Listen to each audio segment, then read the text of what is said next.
Hey, what's up, folks? Welcome back to On Texas Football, and welcome back to the Winning Drive, the prime time edition. I'm lifetime Longhorn Rod Babers. Usually, my man Marcus Myers, lifetime Longhorn national champion, would be here, but instead, we got my good friend and esteemed colleague Jeff Howe sitting in. So we're very appreciative of him taking the time. And of course, we got our own coach, former high school football coach at Vernon, Capel, Brownwood, Belton, Rotan. Also played college football at Abilene Christian, coach there as well, and was on the staff at the University of Texas for multiple head football coaches. These days, you can catch his work at ShipleyRanches.com. It's our own coach, Bob Shipley. What's going on, Coach? How you feeling? Hey, well, it's another day closer to what do you call it? Rinsing the palate, get that bad taste out of your mouth and damn right.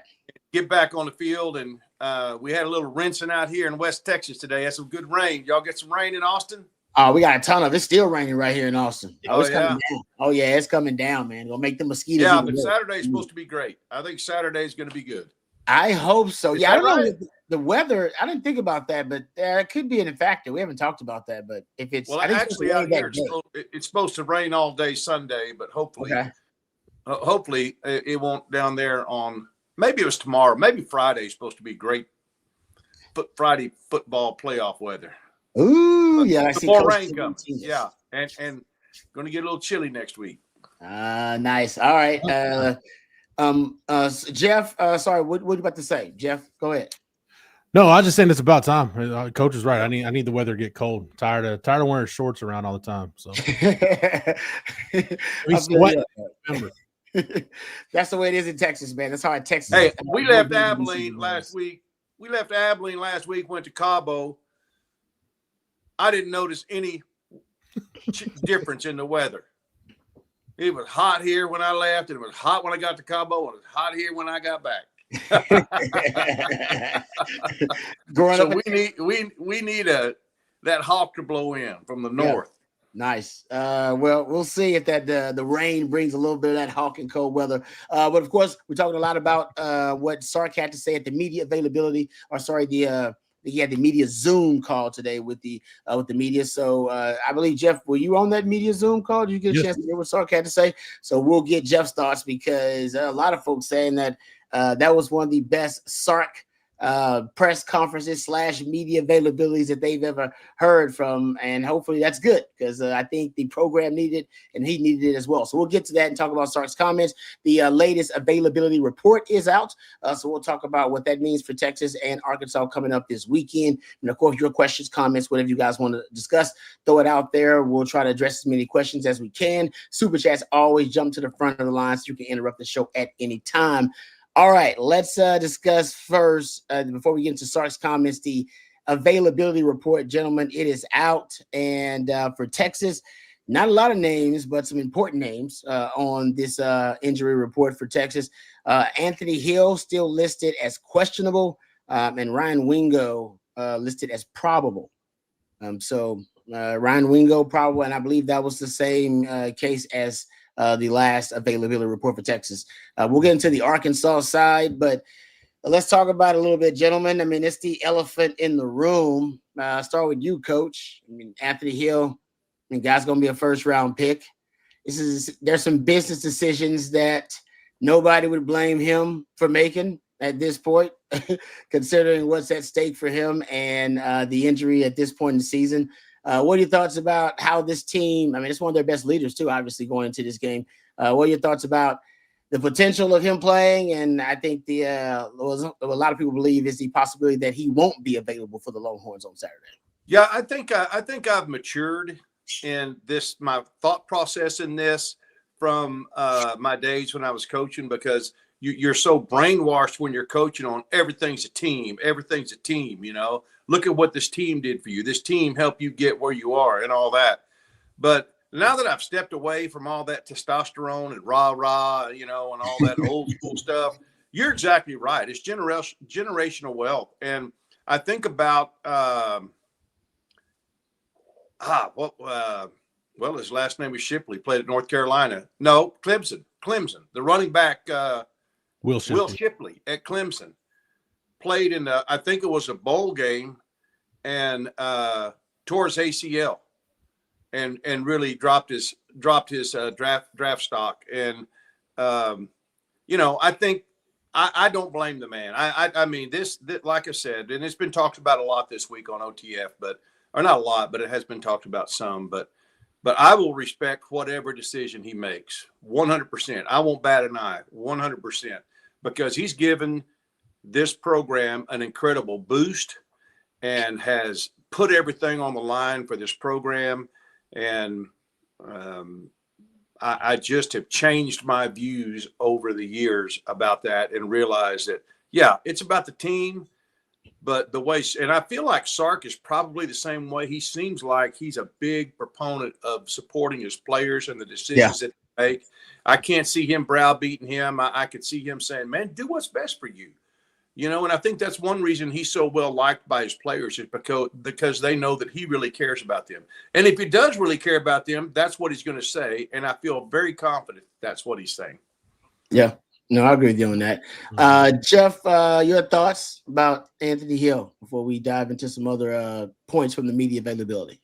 I see, I see our guy Marcus Myers in the chat mentioning Marcus Lattimore. The example I go back to, and just in terms of bowl games, to me, everything changed. You go back to the end of that 2015 season, Notre Dame is playing, I think it was Ohio State in the Fiesta Bowl, and Jalen Smith goes from probably being a top 10 pick in the draft to wondering maybe is his leg ever going to be right. I mean, that was a nasty, he did a drop foot coming out of that. So, I mean, the guy cost himself tens of millions of dollars for, in the grand scheme of things, what would winning the Fiesta Bowl have meant to Notre Dame. So that's the situation I look at. And I want to echo what Coach said. And I said this when Bijan and Rojo, and you guys correct me if I'm wrong, I think DeMarvion Overshone opted out of that Alamo Bowl at the end of the 22 season. I'll never fault guys for opting out. When I've always said this, I may not agree with everything former players say, but I'll always respect their opinion because you guys have dropped blood, sweat, and tears for this program and have a perspective and a frame of reference that none of us have. So I'm in no position to tell anybody that's put on a uniform at the University of Texas, no, you're letting so-and-so down. Now, Anthony Hill's given everything he could possibly give to this program. And, I think it's one of those deals too, Coach. I think you've got to consult. Obviously, you're going to have some kind of representations involved in this. The family's going to be involved in this. And then the medical staff has got to be one of those things. Hey, I know there's some injuries. Hey, okay, can you do any more damage to it, or is it about as bad as it's going to get? And then based off that, all right, well, can you put a cast on it and play, and you're going to be fine, and it'll just maybe you'll need some surgery, or maybe it'll heal on its own. So, we're not looking at the X-rays, the MRIs on that or anything. But if Anthony Hill's played his last down at Texas, I will not fault him whatsoever. But I just feel like with 2 regular season games left, I feel like he'll at least try to give it a go if he can. But I won't be disappointed if he doesn't. Yeah. Sit on the sideline, young man. Sit on the sideline. At this point, considering all the other circumstances here, and I think I said you're not bereft of talent at linebacker. No. Tyne Smith, Leon Lafau. I mean, you got some talent there. You can move Brad Spence around there a little bit too. So, Brad Spence actually got extra motivation in this game. We ain't talked about that, but we should get into that. All right, let's thank tonight's sponsor of our live stream first, our friends over at Von Lane. They are tonight's primary sponsor. We appreciate our friends over at Von Lane, and you will as well, especially when it comes to all of this holiday travel. The holiday season is upon us, and trust me, folks, you want to see family, you got business trips probably to get wrapped up before the holidays, and the best way to travel is Von Lane. Fall brings busy weekends, crisp weather, and plenty of travel plans, from business trips, family visits, to those can't miss football games, of course. And if you're a Longhorn fan heading to Austin for big games, talking about, of course, big home games, you got the rivals coming up, Arkansas and Texas A&M. Well, folks, there's no better way to travel than Von Lane. Forget the airport crowds and I-35 traffic. With Von Lane, you board in minutes at a private hotel terminal located just minutes from your final destination, then relax in one of just 22 oversized first-class seats with Wi-Fi, power outlets, and personal service that makes the miles fly by. Every Von Lane trip includes complimentary snacks, beverages, and hot towel service, with complimentary meals available on select trips. And whether you're traveling for a football weekend, Thanksgiving, or Christmas, Von Lane turns your travel time into downtime. Book today at vonlane.com, VONLANE.com. Use the code OTF25 to save $20 on your first ride with Von Lane. That's Von Lane, your private jet on wheels. Now serving Austin, Dallas, Houston, San Antonio, Fort Worth, Plano, the Woodlands, Nashville, Memphis, Atlanta, and Knoxville. They're just adding more and more cities to the list. Thank you very much to our friends over at Von Lane. We appreciate them. All right, Jeff, I want to talk about Sark at this media Zoom call that he had today, because I think it was Kirk Bowles that actually said it is the best media availability that Sark has ever had. Like he was that on, and it was that good. Was it that good? I wasn't keeping score while it was going on, but I feel like I will say this. I feel like you could tell, and look, you can only tell so much when you're listening, because the SEC call on Wednesdays, that's a Zoom, but we can't see Sark. So basically it's a teleconference. You could tell that this whole situation has been weighing on him, and for a variety of reasons, and he hit on some of it today. But comparing the two availabilities, it just felt like he'd had a weight lifted off of him, at least from the court of public opinion. At least he's had his chance to get out and say his piece. Now, whether you want to believe Sark or not, you want to take him at his word, that's up to everybody's interpretation. But I feel like, and what I hope, right, I'm not even thinking about this season. The Sark I heard today gives me hope that he understands the second the regular season's over, you've got some tough decisions to make. You've got some tweaks that need to take place in this program. And this sounded like a head coach that is ready to rock and roll and put his best foot forward in 2026. That's what I took from it. Yeah, because he did take I guess you want to call it a shot at Desmond Howard. And I think there's no question there. It wasn't even like thinly veiled. Like, it was a shot for sure. Which, I mean, good for him. I think that's what Longhorn fans are excited about and happy about, is that not only did he reaffirm, the commitment, to Texas, and he wants to be here to win a championship, and obviously talked about a lot yesterday with the SEC teleconference, but here, he came out fighting a little bit.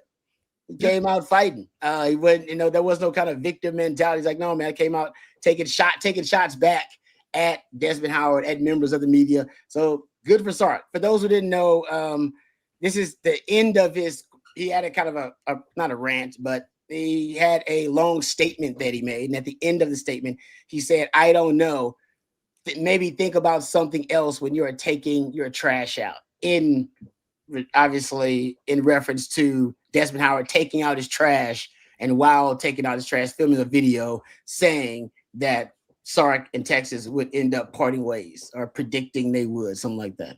So, Coach, what are your thoughts about Sark, kind of taking some shots back at members of the media now and showing a little fight through the press conference today? Yeah, I know, Jeff. You didn't know you were going to have to wear ear protection on that call with all the shots being fired, but good for him. I tell you what, I'm disappointed in Desmond Howard. Maybe there's some truth to it, but come on. While you're taking out the trash, come on. I mean, that's just, I don't know. I've lost some respect for him for doing that. There's a lot. If his story is legitimate, and if it's got legs, there's better ways it could have been done. But I think the whole thing was ridiculous. And I'm really glad that Sark is fighting back, because he needs to fight back. And he's not just fighting for himself. He's fighting for his team. And when you stop and think about the situation he's in, we've talked about this a couple of times. There is potentially a lot of fallout that could happen because of the loss at Georgia, and because of the season in general. And so you have to circle the wagons. You've got to get everybody together with a chip on their shoulder, which was always my number one thing as a head coach. Always made sure my guys had a chip on their shoulder when they were playing. And if they didn't have one, I'd make something up. I'd make up some stuff, and just get them all mad for, just to get them ready and get them going for the game. But I think Sark, I'm hoping, is using this as motivation to leave no doubt Saturday, the kind of football team we are. Things haven't turned out the way that we wanted them to in a few games this year, but we have a chance to leave no doubt the kind of football team we are Saturday with a resounding win over a good Arkansas team that has not won a lot of games, but they played well. But I love that fight in Sark. I love that. That's his team. It's like his family. Can you imagine somebody coming taking shots at your family? No, you're going to defend them. You're going to defend them. And especially if they're coming in saying, hey, man, I heard you're leaving the family, The heck you say. Yeah. I'm glad everybody's supporting him. It seems like there is no pressure for him to leave, and he wants to be there. He wants to accomplish his goals. So fight back, man. If you don't have fight, don't expect your team to have any fight when the chips are down. Yeah. And I'll add too, Coach, along with your team, you've really got to do this. And he had to do it for two reasons. And he mentioned them on this call. One, you got signing day not too far away. So you've got other coaches recruiting against you in the SEC. Don't think one of the kids committed to Texas that these other SEC schools are sniffing around hasn't said, hey, Sark's got one foot out the door. You know that, right? Like if you go to Texas, he ain't going to be your coach the whole time. I guarantee you, true or not, they'll use whatever ammunition they have. And two, like it or not, you've got a lot of young, talented guys on this roster. Yeah, teams are coming after. They're going to try to poach your players. They're going to try to take advantage of the fact that you're really, for the first time in a while, there's a perception that can be spun that Texas is showing this aura of I don't want to say disruption is probably the best way to put it. It's not chaos, but there's a little disruption in order on the 40 for the first time in a long time. So Sark had to come out and say something, if nothing else, just to give himself something to say, look, I'm not going anywhere. Don't believe anything other coaches tell you. You guys are thinking about hitting the transfer portal. Don't worry about it. I'm going to be back. We'll get this fixed. So, yeah, there's a lot of different reasons why I like the fact that he did it. To your point, the entire, at least the big portion of the quote here, and shots my man CJ Vogel put it out there, says it was when they asked him, why did you make the statement and why did you have to come out and address it yesterday? He said it was for everybody. It might have just been for me. I don't know. The thing about yesterday was this: at the end of the day, I have a locker room full of players who give me everything they have. At the end of the day, the last thing I want is for them to feel as though what people are saying about me outside of our building is serving as a distraction for them or their families. But also, I want to say this for Longhorn Nation, because I don't want them or anybody here to feel like, boy, Sark is window shopping, or maybe he is trying to go. I am not trying to go anywhere. So that was so to your point, that there are a lot of different reasons he did it. I think for the fans had started to discuss it, and it had started to become, a narrative along with the Diana Rossini report from earlier this year. It's like, oh man, maybe Sark's thinking about leaving.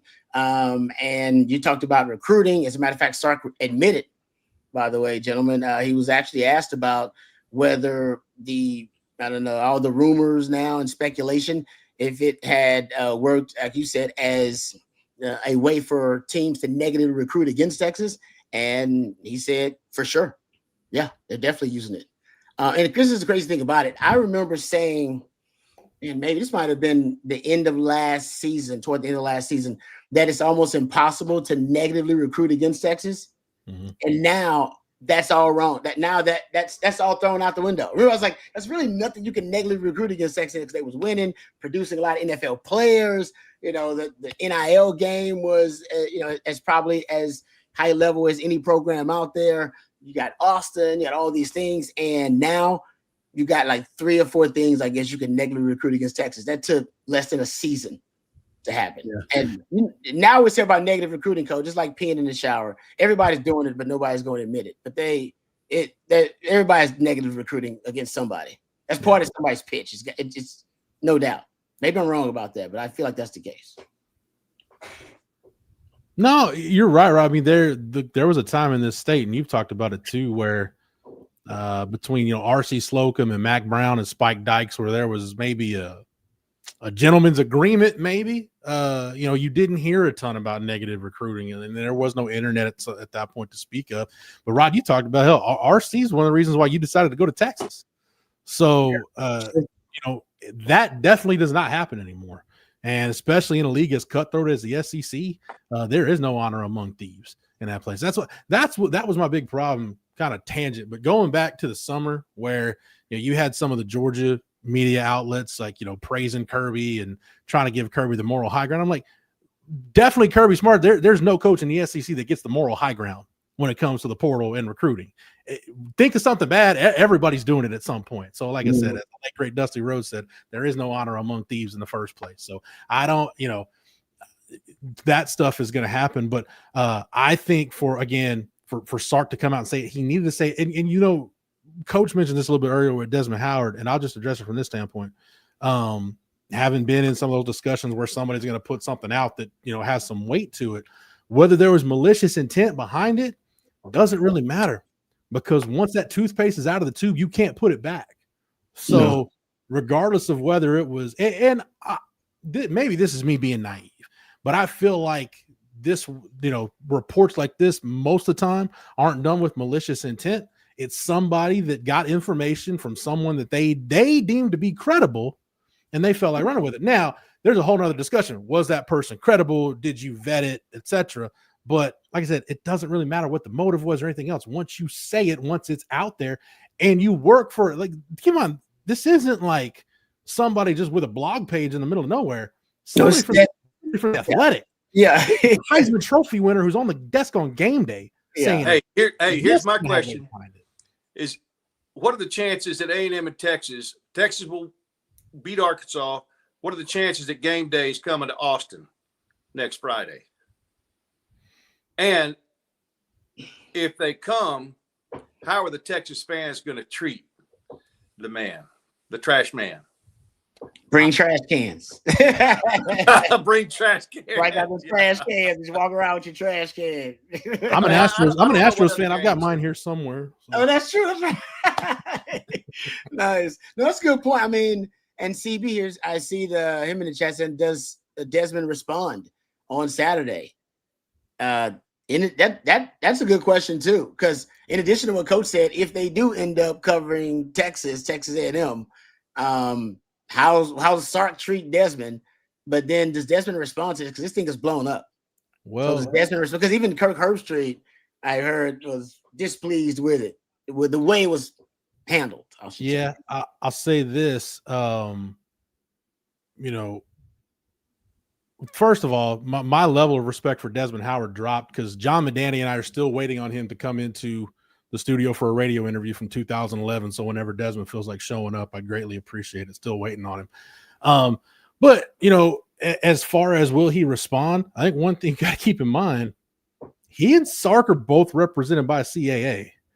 So I wonder if Jimmy Sexton or Ed Manowitz or somebody else, whoever deals with Desmond, maybe making a phone call saying, hey, that's enough, drop it. And maybe he doesn't respond because maybe his agency will tell him not to respond. They've already done it. CAA's already done enough Sark damage control this year.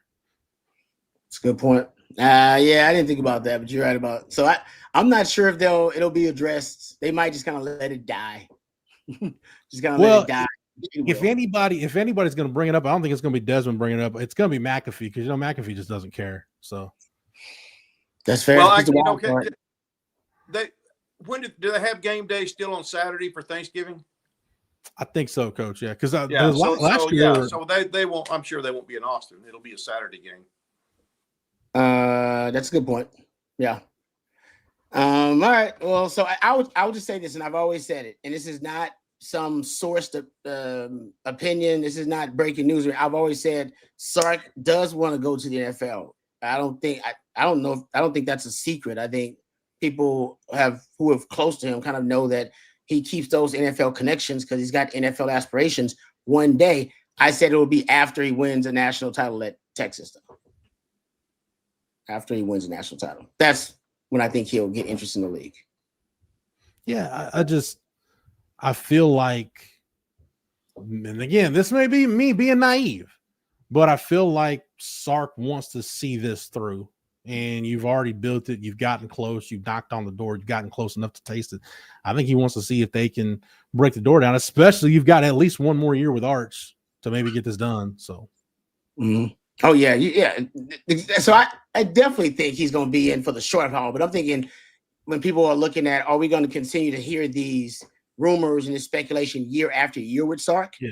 Like I said, I think there is a long-term goal for him in the NFL at some point, but I do think it comes after his goals at Texas, which is he wants to win a national title.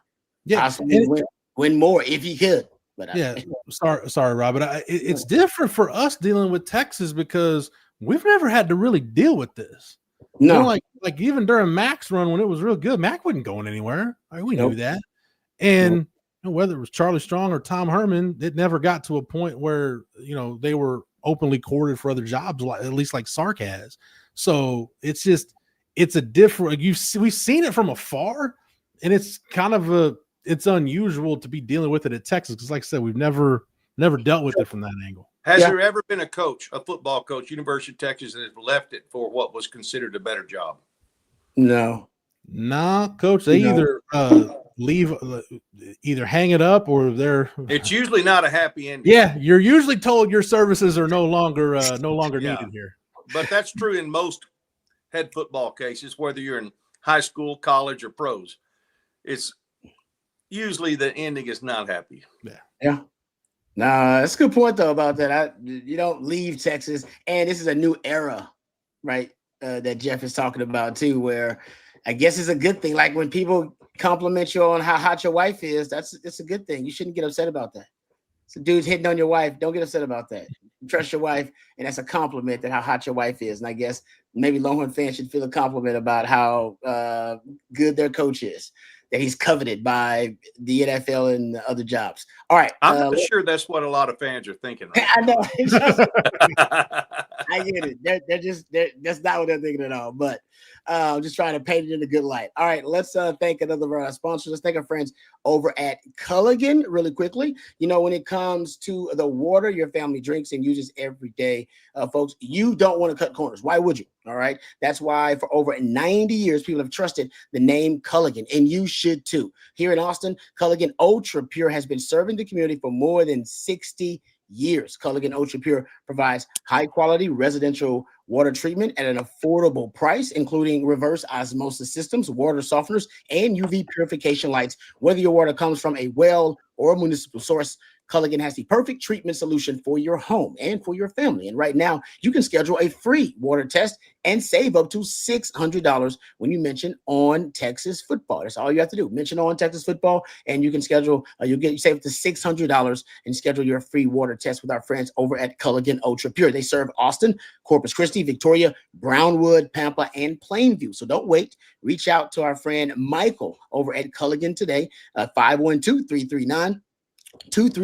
That's 512-339-2378. Like I said, ask for Michael over at Culligan, and he will take care of you. Schedule your free water analysis today by reaching out to Culligan. Better water starts with Culligan. Thank you very much to our friends over at Culligan for sponsoring On Texas Football. And before we get back to some of your questions and some of the topics, my man Jeff has a word for my friends over at South Point for you.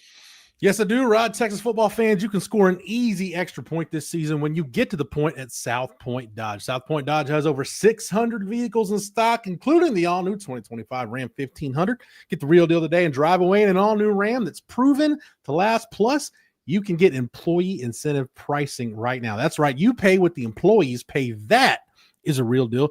So score big today at South Point Dodge. Go see them off I-35 in South Austin or at southpointdodge.com. Get to the point at South Point Dodge.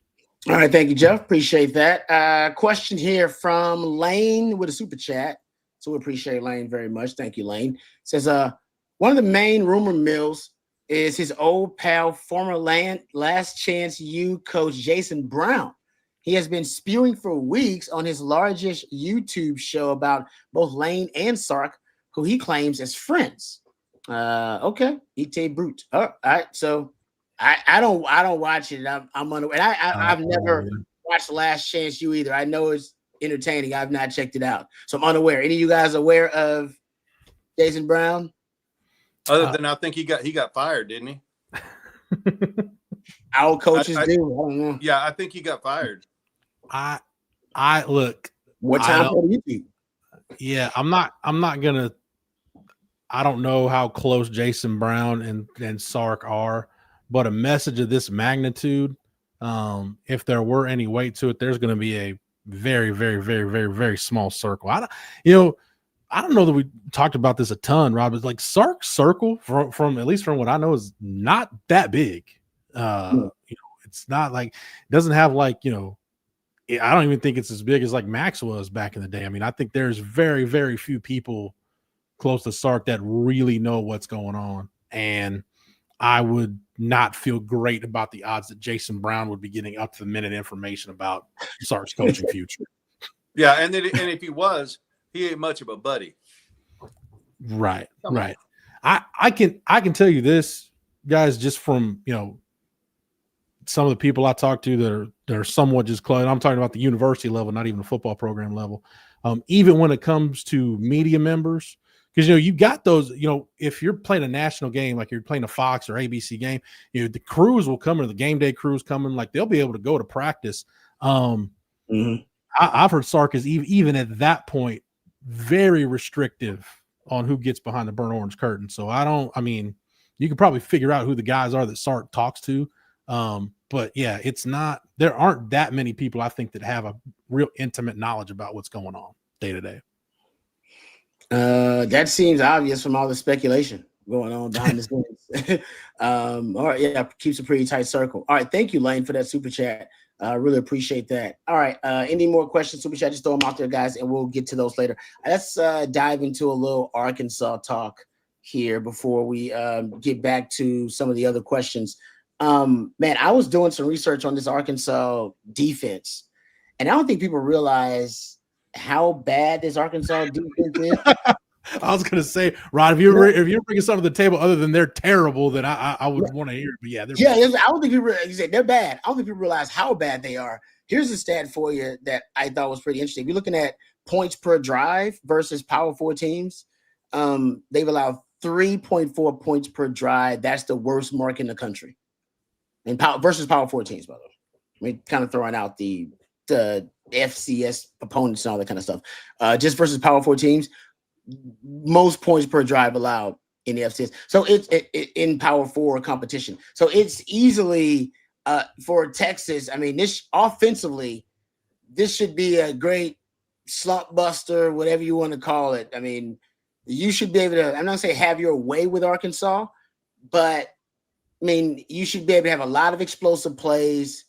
And if you can't put 30 on this Arkansas team, 30, like, mid 30s, I'd be a bit concerned.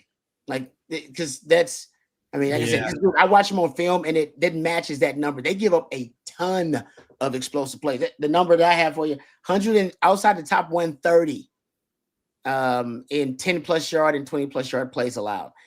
The Texas offense, even though Texas defense, I know we're all concerned about it and we can talk about that. I know that's a much deeper discussion, but any concern and anxiety you have about the defense should be alleviated by the fact that I don't know if they're going to be able to stop Texas. Texas can stop themselves, penalties. I think that's more likely. Texas can stop themselves, but they ain't going to be stopping it. That probably would be more frustrating that Texas could be their own worst enemy in this situation. To expand on your numbers, Rod, I just pulled it up. Arkansas is butt naked last in the SEC in plays of 10 plus yards allowed, 20 plus yards allowed, and 30 plus yards allowed. Man, you think about this, and granted, Mississippi State's played one more game, but how bad that Mississippi State defense was. They've given up 148 10 plus yard plays from scrimmage in 11 games. In 10 games, one fewer game, Arkansas has allowed 20 more, 168. So, yeah, look, they can score, and their offense going against the Texas defense makes me nervous. Yep. But, man, I'm kind of with you, Rod. If you can't run it up in the 30s, maybe even push into the 40s against this defense, then this offense is even more broken than I assume it is. Yeah, should be a confidence game for the offense. Like they should leave this game feeling real good going into the A&M game. Yeah, confidence wise. Yeah, they've had some offensive struggles too. Negative plays and things like that. Obviously, their defense is inconsistent, but and you look at the fact that they've lost 8 straight games. But since September 27th, they covered at Tennessee, they covered at LSU, then they covered with A&M at Fayetteville. Mm-hmm. And our last 3 wins have all been by single digits. So, there's some. I hear what you're saying, but there's some reality check for us too. We didn't necessarily. I wouldn't say we had our way with San Jose State or Sam Houston or UTEP. No, but I will say this: we've kind of got our offensive line. We've got our best 5 guys in the right position now, so that's a positive thing. Not that they're, a top offensive line, but there is some improvement there. And I think Arch has certainly improved and has matured and is handling things a lot better. I thought Georgia could have been, I don't know. Jerry thought it was his best game of the year. And I think it was one of the best games of the year. You take out the drop passes and all that stuff, and all the pressure he was getting. He's progressing. He's not where we hoped he would be when we were looking at this thing back in August. But he's getting better, and he's getting better, and he's getting better. So I'd be disappointed if we don't have our way. But Arkansas has a way of hanging around and making these games close. And so, and again, I mean, we have nothing to lose. They certainly have nothing to lose. They're not even going to have the same coaches there, But their players are playing for possible future in the NFL or possible NIL money from other schools or for pride or whatever.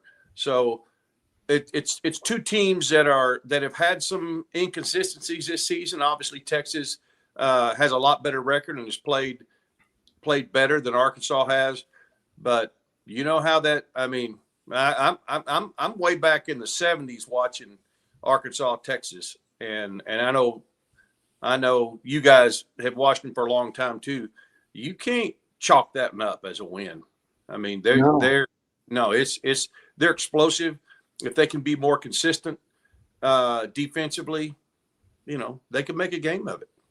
Everything is pointing to a shootout. So I wasn't saying it was going to be an easy win. I'm just talking about Texas offense versus their defense. Because I agree with you, Coach. You watch them play, you realize, okay, it's going to end up being a single score game in the fourth quarter. If you look at the way the Texas defense has been playing, how their offense is trending, and how their games have kind of played out, it's like, it probably looks like it'll be Texas fans ain't gonna like that, but seems like it's gonna be a single score game in the fourth quarter for Texas, and it's gonna be a high scoring single score game in the fourth quarter. Yeah, Arkansas, which means it'll probably be 10-7 game. If it is, you know what? I would be happy. Why I would be happy about that, Coach? Because that means the defense. That means they fix some of their problems. That means they fix some of their issues. True.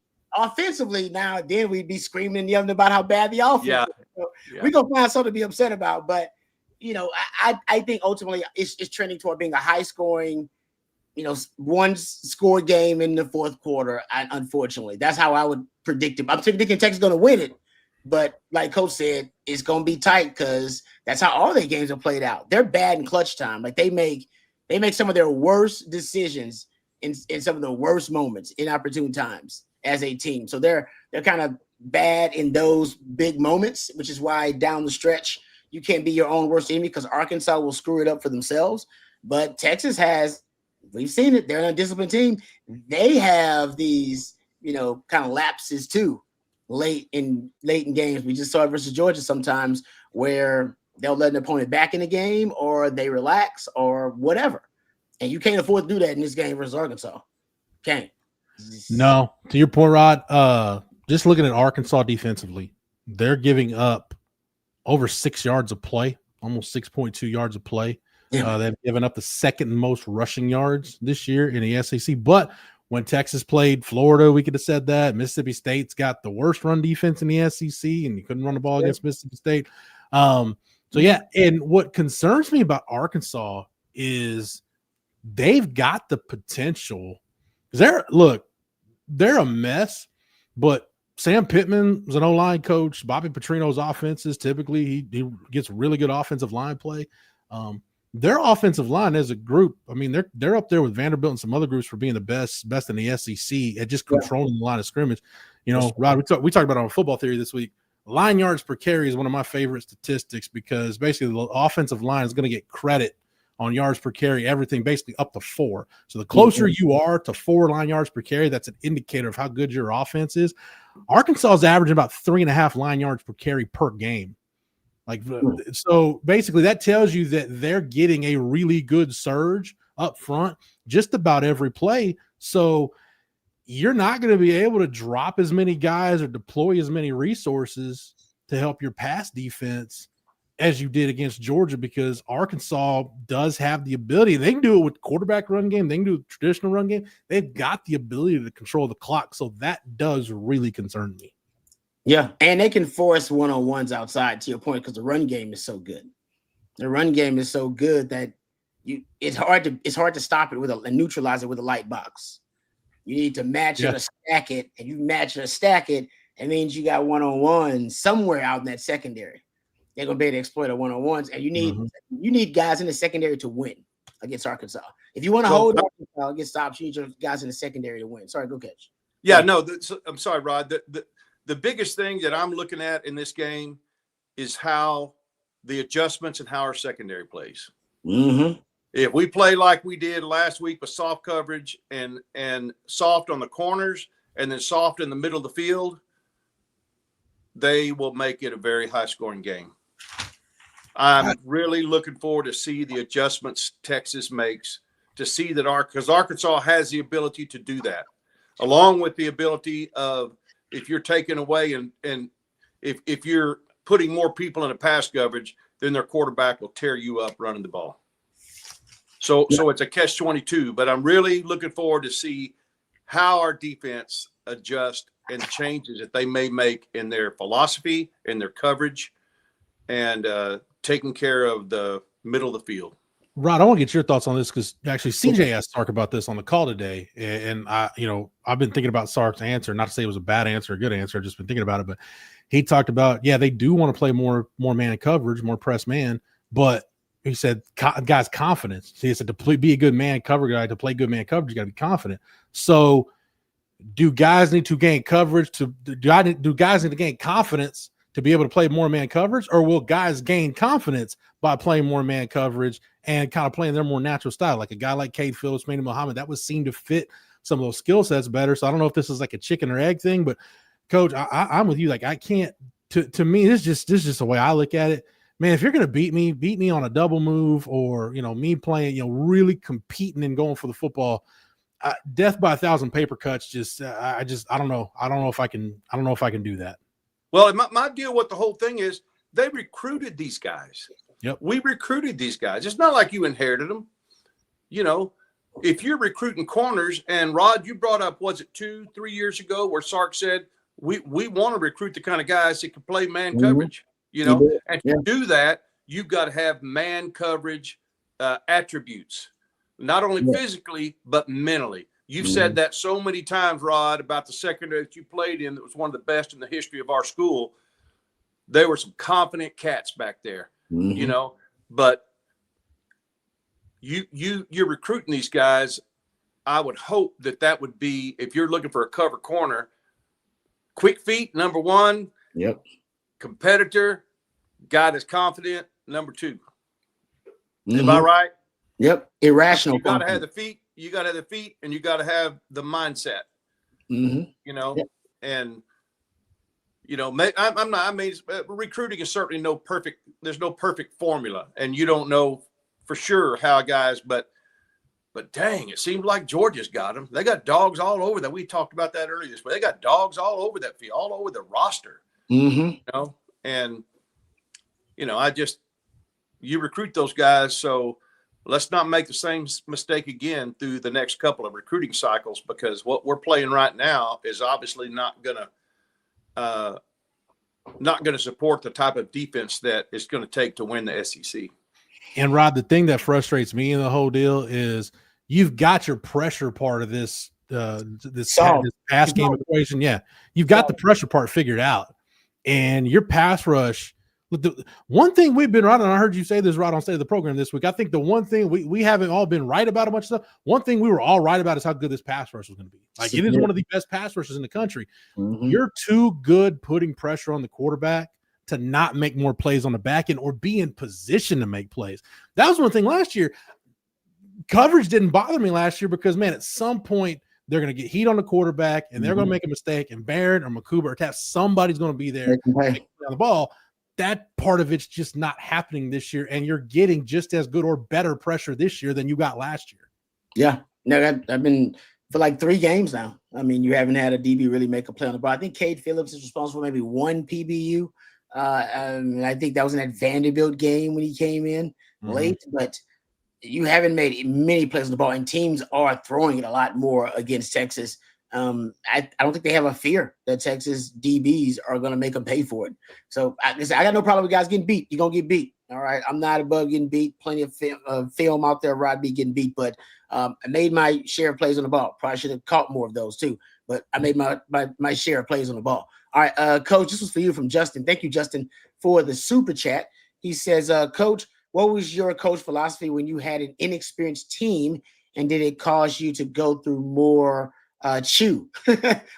Great show. Go show, fellas. Thank you. Well, first of all, I don't chew tobacco anymore after 49 years. I'm proud to say.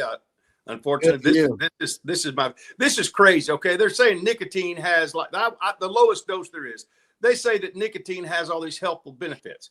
And who was it? Florida State players were saying a coach told them to take some Zen or whatever because they were playing really good and it makes them more alert and all that stuff. I'm going to tell you a story now. My mother, who is a saint, I don't know if she's ever tasted alcohol or put a cigarette in her mouth. Maybe she has. I don't know. I can't imagine that.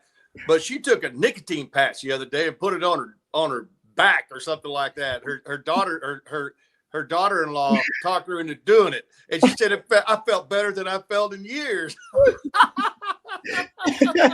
So to go back and answer your question, Justin, thanks for the super chat. You know, you obviously have to focus on when you've got an inexperienced team, you got to focus on what you can do and what you can do right. If you've got an inexperienced team, then you got to reel in some of the stuff that gave you an edge maybe years before when you had an experienced team. But when you have an inexperienced team, you've got to reel it in a little bit. And I'm wondering, it seems like our secondary wise, they're saying, okay, just keep everything in front of you. Keep everything in front of you. Keep everything in front. But when you got a guy catching a 10-3 100-meter guy catching the ball wide open over the middle, he ain't going to be in front of you very long because there's a lot of open space for him to maneuver out there. You know, and that's they're uncontested. That's the deal that I have with it. And so maybe it's because they're not experienced enough in man coverage or whatever. But you got to reel it in, and you got to pick what you're going to be good at and really work and focus on those things. All right, good stuff, Coach. Thanks, Justin, for the super chat. We appreciate it. Aloha Traveler has a super chat as well. Thank you, Aloha Traveler. Said with OU, Tech, and A&M heading to the playoffs, shouldn't that add much more pressure for Sark to be more aggressive in the portal? Thank you for the super chat. There's no doubt. I think also because members of the media, probably members of OTF, have asked Sark several times about whether there's been regret now about how they handled the previous portal windows. Should there have been positions they targeted, and should there have been other positions that they emphasized in the portal that they didn't, maybe like running back or O-line now in retrospect? So I think that alone maybe will also not force their hand, but it'll influence their decisions in the portal. I think you will get an aggressive Texas. What are your thoughts about that, Jeff? You know, the further removed we get from the off season, and it's unsark-like from what we've seen with his roster construction. It just seemed like they left too much stuff to chance based on their portal additions. And I, you know, we talk about the portal, and that's great. I will remind everybody, the portal is dependent on what's in the portal. You can't just say, oh, we want to go get X number of offensive linemen. Okay, what if there aren't that many offensive linemen in the portal? And then if there's very few, I can guarantee you that price tag is going to be a lot steeper than you thought it was. So just everybody just bear that in mind. But, I just think an honest assessment of this roster is needed. And, CJ and I talked about it today on the post Zoom video that ran here on the channel. I think Sark, you'll probably see Sark be a little more hands-on this offseason than he was. I mean, and the margin for error is smaller because you do not have that spring portal window. And, Emmett Mosley was a spring addition. Think about all the guys they added during the spring. Mason Shipley was a spring portal addition. Go back through the years, how many guys they've added through the portal in the spring window. Jack Indries came during the spring window. You don't have that luxury this year. So I'll say this, and I would love for Texas to be in the playoff. No question. It beats the hell out of whatever bowl game they're going to end up in. But if you maximize it, if you play your cards right, it's not the worst thing in the world to be done at the end of the regular season. Yes, you've got a bowl game to get ready for, but it's not the worst thing to get to the end of the regular season and be like, all right, all our focus is on finishing this recruiting cycle strong, if I can talk right, and then getting ready for the portal. Just getting everything ready to go attack the portal.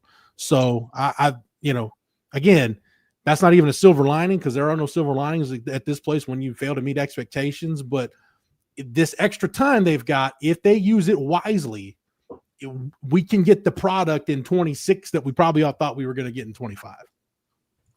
I think ultimately, though, Aloha Traveler, in a more of a macro conversation, to your point about the portal and talent acquisition, I think the pressure overall will be good for Sark. When that pressure was applied to Mac, it brought out the best in Mac. Because Mac had it when he first got to Texas, because people forget A&M was good then.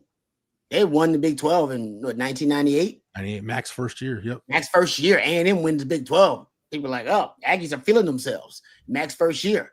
And then, of course, in 2000, Oklahoma wins the national title. So within 3 years, you got your rivals doing pretty well. Mac felt the pressure immediately, and I will say brought out the best in Mac because Mac couldn't get comfortable. Mac thought he had achieved a lot, too. Mac had a Heisman Trophy winner already, had already signature wins over teams like Nebraska. He was already, on his way to winning double-digit games. In 2001, we won 11 games. It wasn't enough for Longhorn fans. They didn't want to hear it. They didn't want to hear it. They really wasn't.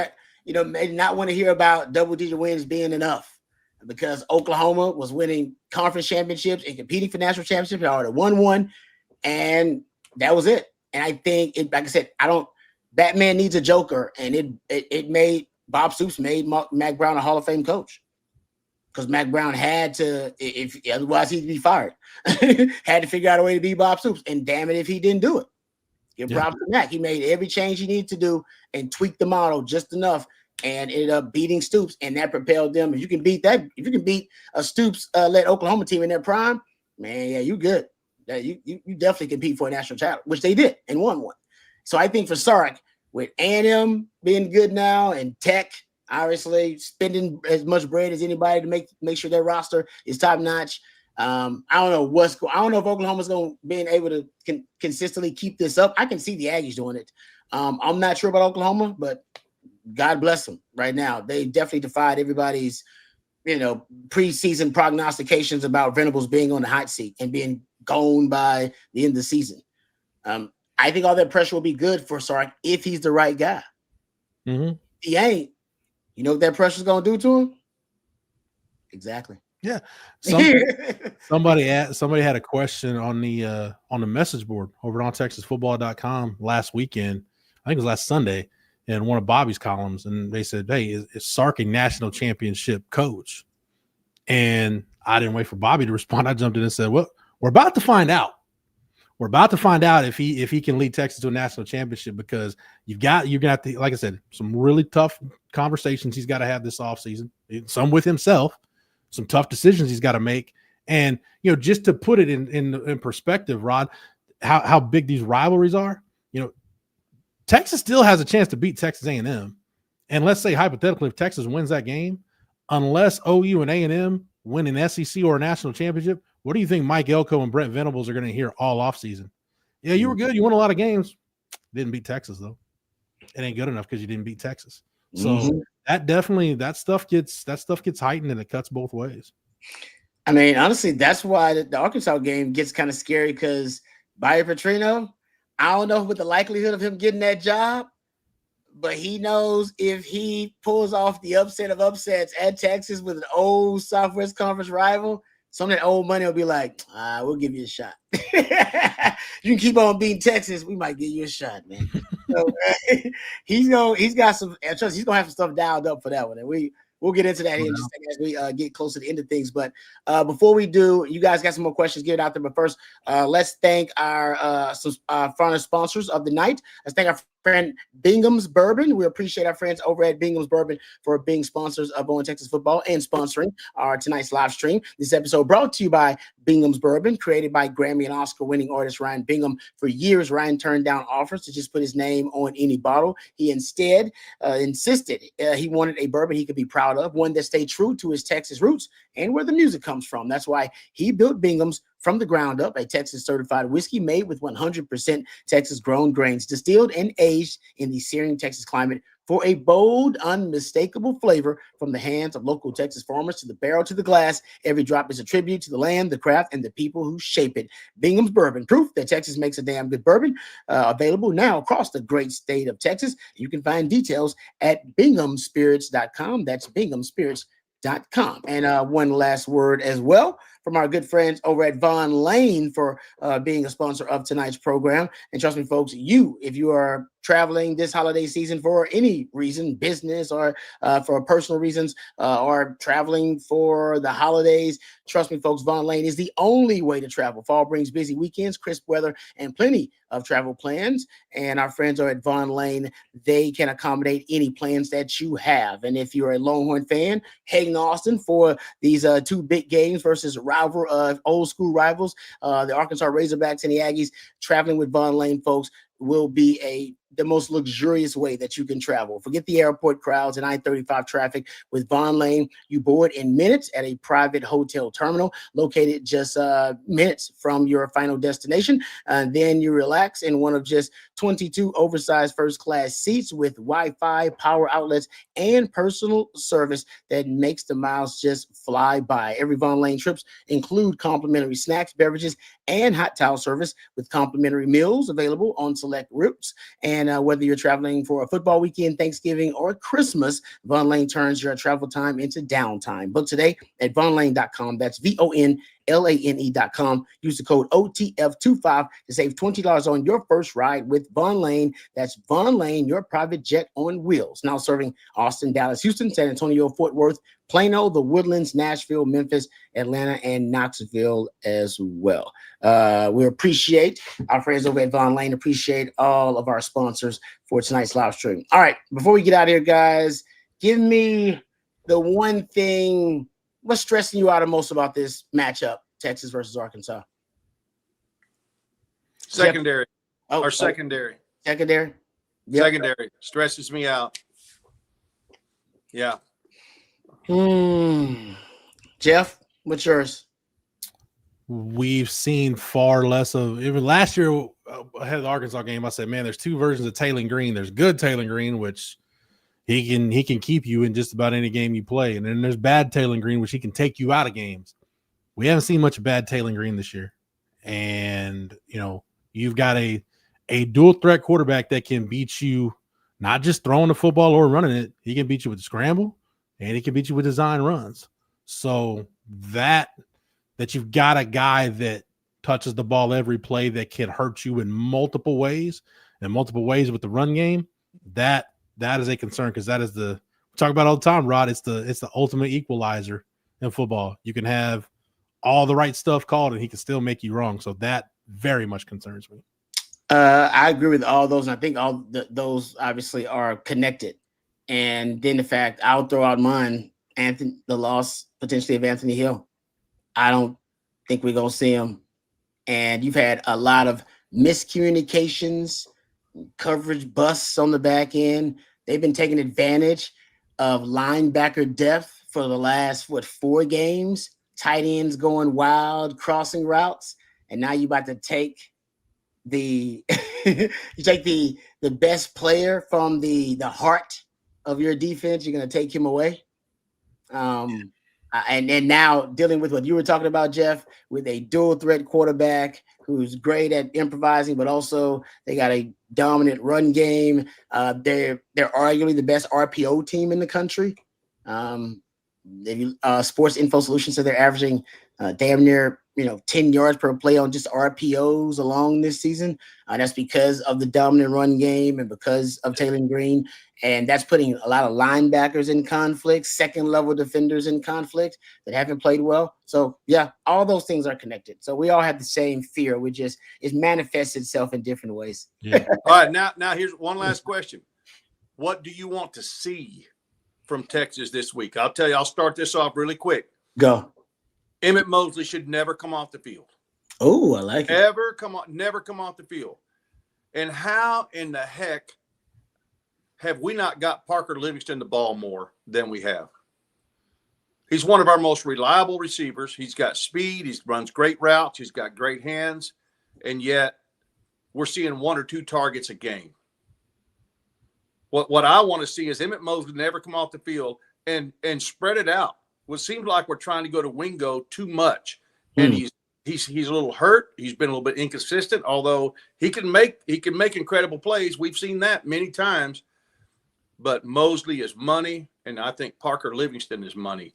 So let's get those guys more involved in the game. Emmett is involved, but never take that dude off the field, man. In my mind, and get Parker the ball. Take some pressure off who we're trying to force the ball to. Use Wingo as a decoy sometimes, what you're saying. Right. Yeah. What do you guys want to see? I want to see very little to no of Colin Simmons dropping in pass coverage this week, especially if we don't have Anthony Hill. Because it's because to Rod's point though, if Ant Hill doesn't play, that's one less body you've got to kind of spy or shadow Taylor Green. It's true. It's a hell of a player, hell of an athlete that's off the field. And man, y'all can chalk it up, put a nickel in the jar or whatever. I go back to the Will Muschamp quote, man. You don't train a thoroughbred to run backwards. I want him attacking the line of scrimmage, and that's what I got to have with Colin Simmons. I can't look. People that have called defense at Texas have forgotten more football than I'll ever know. But I saw Todd Orlando do it, and I saw Manny Diaz do it. And I said it with Manny Diaz. Any call you have in a pass rushing situation where Alex Okafor is 20 yards away from the line of scrimmage, it's a bad call. Get rid of it. Same thing with Todd Orlando. Hey, if there's a third down call where Joseph Osai is 20 yards away from the line of scrimmage, it's back off. Get rid of it. Don't want it. Yeah. If there are situations where you can get them in the third and favorable situations for you, and I see Colin Simmons dropping into coverage, I trust PK, but I ain't gonna like it. That's good. I like that one. What do I want to see this weekend? I want to see, man. I'm saying I'll stick with the offense or the defense. I'll go defense. I just want to see, and I'm not saying guys gotta start looking like the 2005 Texas secondary. I just want to see a game without a coverage bust. That means without a guy in a running wide open, because we've seen that for a few games now, guys wide open because of coverage bust. And I'd like to see a stickier coverage and guys playing with better leverage. No leverage. I don't think leverage bust, but lapses in leverage where guys end up getting beat like Jalen Gilbo did last week because he is 3-4 yards. He bumps 3-4 yards inside of a receiver that got a minus split already. And it's like, well, dude, you just gave up the deep out. I I'd like the guys to understand where their help is. So no busted coverages or lapses in leverage. Yeah. That's what I want to see. They can do that. I think they'll stop them a few times, and Texas will be able to win. Maybe, I don't know if comfortably is the word, but I think they can win in a pretty convincing manner. I'll piggyback on what Coach said too about Emmett Mosley. I do want to see, look, I see stuff in the chat, and I love you, chat. But hey, play 4 quarters, cut down on the penalties. It's not going to happen. This team hadn't done it all year, so I'm not going to go in. I'm not going to get my hopes up for something that most likely is not going to happen. But what I do think can happen, to Coach's point about Emmett Mosley, man, help your quarterback. If your quarterback puts the ball in the right spot, man, you got to make the catch. You got to help your guy out. Like, there were just way, way too many drops last week. You You can't have that. If you got a chance to finish an explosive play down the field or a catch and run that can be an explosive, especially in a game like this where you're probably going to need to match scores with the opponent, man, you left way too many yards and points on the field last week. Dude, they were dropping balls on third down. It was brutal. Oh man, those are backbreakers. Yeah. At the beginning of the game, to start the game, like they were nervous or something. But anyway, but I agree with you on that. All right, Miracle Martinez, I believe we have a super chat here. Sorry, we missed that one. Says Kaysen Jammer, will Texas recruit him? Thanks. Yeah, I saw Jam tweeting about his son. He said nobody can ever say I wasn't a dog. Coach Sark in Texas. He's adding Coach Sark in Texas in this too. So he's actually got them in the tweet. He said, if you want this type of dog in your locker room, go to Angleton Football. At Angleton Football. So he added them in it. And his sons, Kaysen Jammer and Caleb Jammer, I guess, is his other son. So he's asking for Texas to openly look at his sons because they got that dog in it. Let's go. We need dogs. So I haven't seen him. I haven't seen him. So I'll go watch some film on him. I know Jam's teaching him, so I know what Jam's teaching him. The one that they had long arms, so they got that arm length that Jam had. I don't know. Very few people do, Rod. Man, that was freakish. Yeah. But I'll say this: then the staff, they got some work to do in 27. But this is how Sark is operating. I mean, they'll get through this cycle, they'll get through the portal, and then by the time junior days roll around, the staff does a bulk of their 27 evaluations. They'll watch film and they've been to some games, but that's really what the spring typically has been for them. So it may be, if they get to them, it may be a process, but I've trusted this staff on recruiting evaluations at this point. I have no reason not to now. And coach, you've been in those meetings. I mean, it's, you hear it all the time. Well, why didn't Texas look at this kid? Why? You can't take everybody. We're in the state of Texas. There's a lot of damn good high school football players in the state that aren't going to get a sniff from Texas. And it's not because they're not good enough. It's just you can only sign a certain amount per year. Yeah. And that's what happened when Patrick Mahomes came out. We didn't bring him in for a visit and we didn't offer him. I think, what did we go with? David Ash that year, I believe maybe, or was that, 20 Mahomes was 2014. So that'd have been after Ash. That was Gerard Hurd. Was that Gerard Hurd? Was Gerard Hurd third? Gerard Hurd was 14. Yeah. But in your defense, coach, I'll say this: a lot of college staffs thought what we thought on the recruiting side. We're like, he's going to get drafted. He's going to get drafted as a baseball player. Yes, then when it turned out, I told anybody that would listen to me at my former place of employment, when Mahomes was like, no, I'm gonna go ahead and take this football scholarship, tech and play football. I'm like, yeah, we're probably all gonna regret that one here in a couple of years. It wasn't a lack of talent; it's just everybody thought he was gonna go play baseball. Yeah. Yeah. No, that's a good point. And he played in high school like he played now, and that doesn't fit every offensive coordinator. Some offensive coordinators are a little anal about things. They want the mechanics. They want everything done on timing. They want great footwork and all that stuff. And Patrick Mahomes just made things happen. Still doing it. But everybody couldn't. Not everybody could coach a type of guy like that at 18, 19 years old. His damn shame. The coaches he's played for in college and the NFL, he's played for the perfect coaches. Perfect. Absolutely. Okay. So much about that. Great show, guys. All right. Thank you, Miracle Martinez. Appreciate that. Thank you, Coach, for the wisdom and the knowledge. We appreciate it. Thank you, Jeff, for taking the time to sit in with us. Thanks to actually Bobby behind the scenes, because Bobby's the one twisting and tweaking the dials and producing the show today. Thanks for all the super chats, guys. If we missed any of your questions or comments, we apologize. Direct them to the gentleman at Coffee and Football bright and early tomorrow morning, Bobby Burton and Jerry Hamilton at 8:15. We'll also have our Friday live stream tomorrow, and that'll be at 3 p.m. We'll have the Friday live stream and anything that breaks in between, of course. So for Jeff and for Coach and for Bobby behind the scenes, I'm Lifetime Longhorn Rod Babers. Until next time, hook 'em horns.